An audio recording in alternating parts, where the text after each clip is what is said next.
Buddha means the one who is awakened, or the one who is spiritually enlightened. The awakened one is someone who sees the world as it really is. People who have achieved the state can be called a Buddha. Prince Siddhartha Gautam of the ancient kingdom of Kapilvastu is known as the Supreme Buddha. His quest of knowledge to happiness transformed him from a prince to an enlightened one, the Gautam Buddha. His preaching later founded Buddhism, and he is known as the Light of Asia.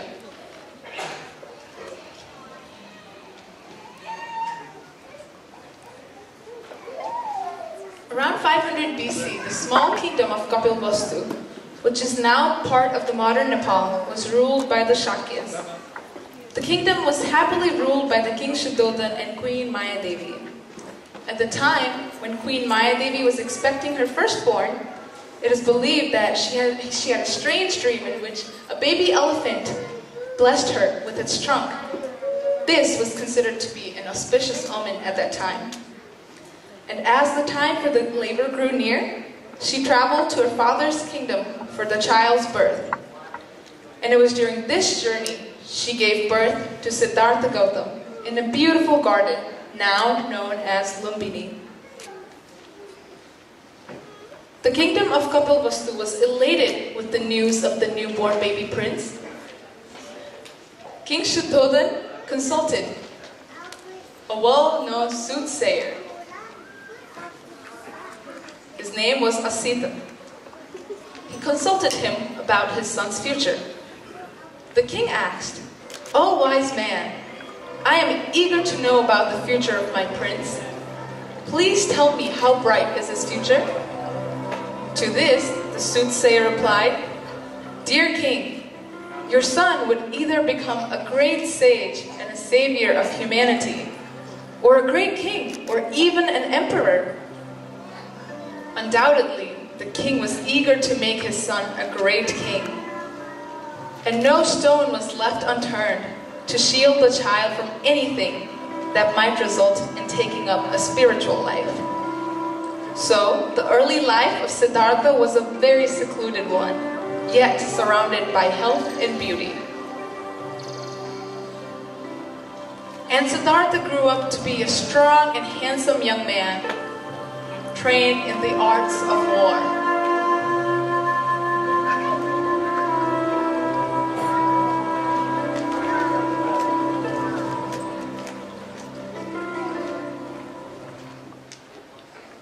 He got married to a beautiful princess, Yashodhara.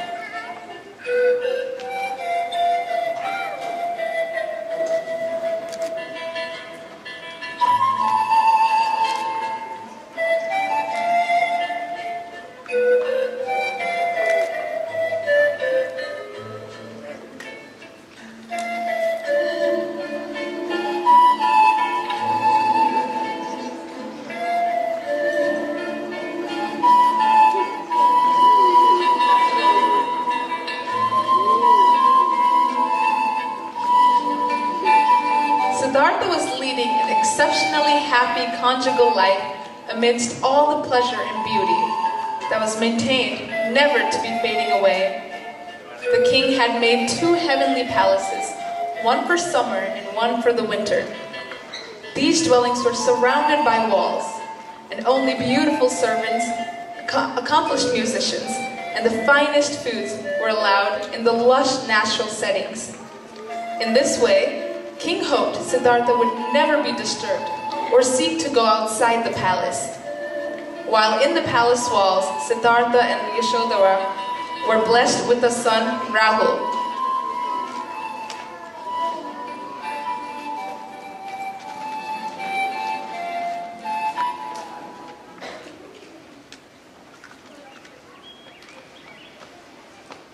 However, one day, Siddhartha's divine vocation awoke, and he decided to visit his country.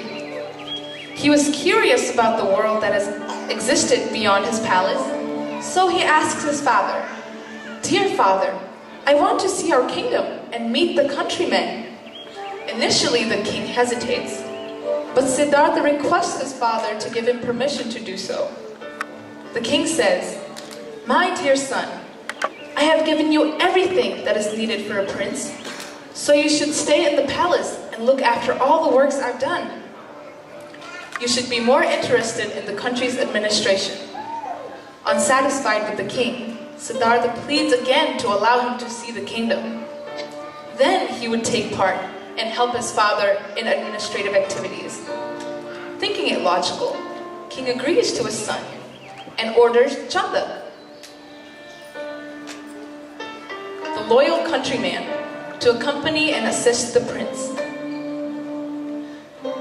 Siddhartha then steps out of his palace with Chandak.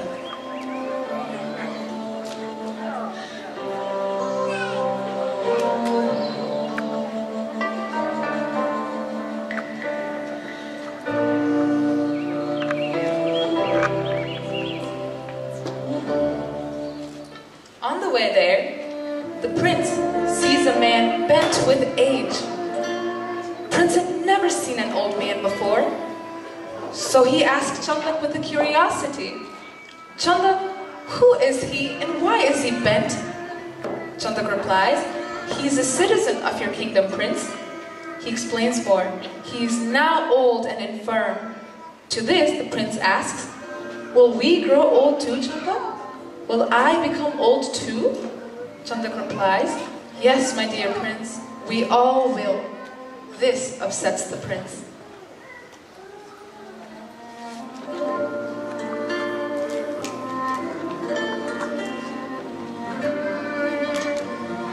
Further, he sees a sick man who is crying in pain.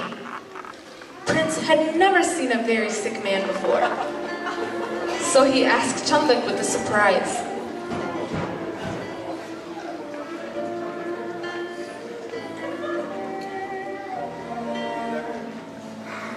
"Why is that man crying, Chandak?" Chandak replies, "Dear prince, he's sick and he is crying because of unbearable pain. There is no cure to his illness." To this, the prince asks, "Is sickness universal too, Chandak?" Chandak replies, "Yes, my dear prince, we all become sick." This upsets the prince again.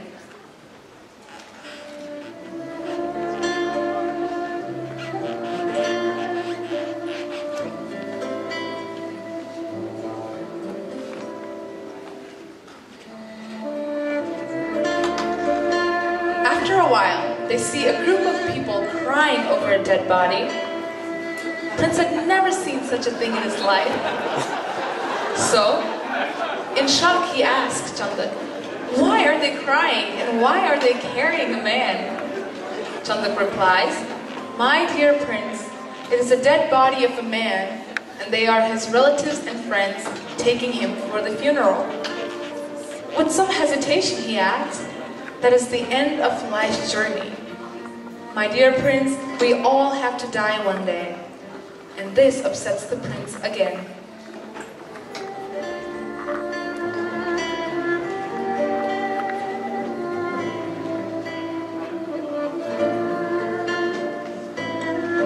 The confused and tensed prince does not want to go further and decides to go back to the palace.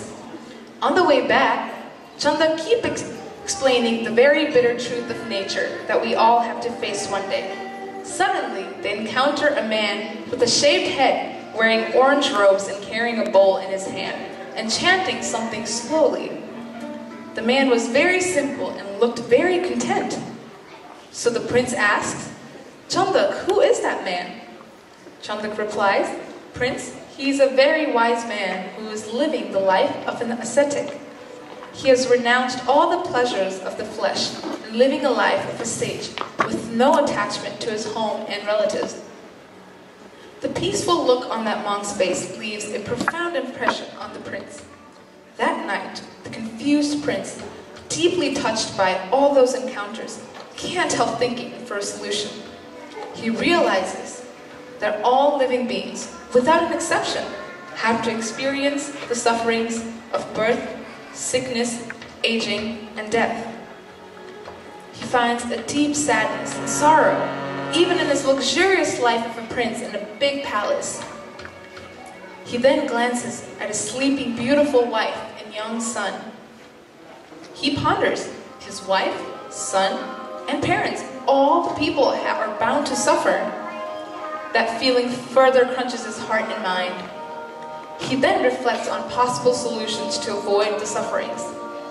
The mental turbulence keeps on going in his mind.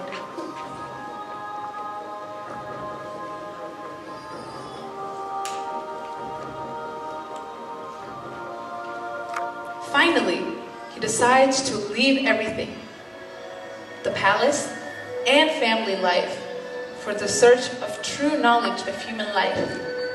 With a heavy heart, he gives a final glance at his sleeping wife and son. Then, he sets foot out of the palace, slowly, slowly, and slowly.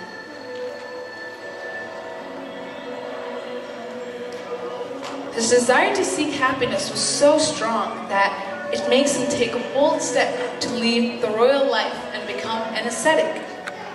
This step towards the search for truth is still remembered as the Great Departure. He went from one religious center to another, from one hermitage to another, seeking answers to his deep-seated questions. Then he began to practice self-mortifications and austerities. He went deeper to his practice for many years. It was at Bodh Gaya that Siddhartha decided to sit under a tree and meditate as long as it would take to find the answers to problems of sufferings. After many days of intense meditation, he attained enlightenment and became the Buddha, an enlightened one. Buddha traveled far and wide to preach his teachings. His knowledge did not only remain within the boundary of the Indian subcontinent, but traveled far all around the world. His teachings allow us to understand things as they really are. It is more of a way of life than religion. His message of peace is as important today as it was the day when he first preached.